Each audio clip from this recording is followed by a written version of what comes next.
Let's talk Tanya for the 23rd of Tamuz. So we know the process of tshuva.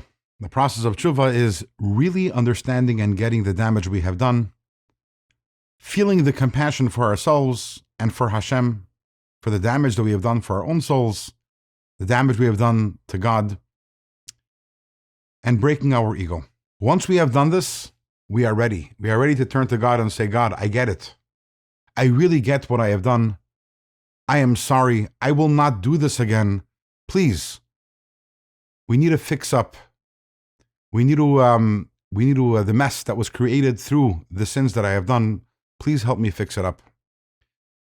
And when a person is in that state with the broken ego and truly understands and appreciates what they have done, and with the commitment from there on to do the right thing, God forgives, God atones, and most importantly, the damage is repaired. How is the damage repaired?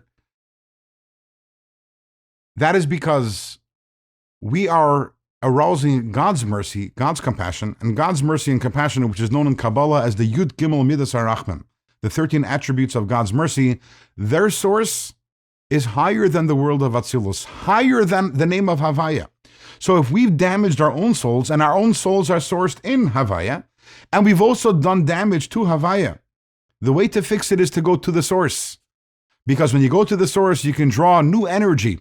And ultimately, we draw a new energy which fixes up all the damage we've done in Havaya. It also fixes up our soul. And most importantly, we accomplish tshuva, the tashuv hey. We've restored the hey of Hashem's name, which is the source of our neshama, back to its place, extracted it from its klipos. We're as clean and as ever, and we're ready to go. This all is the lower level of tshuva. Tshuva tata is again fixing the damage that we have done and restoring the lower hey of God's name back to its source in Havaya.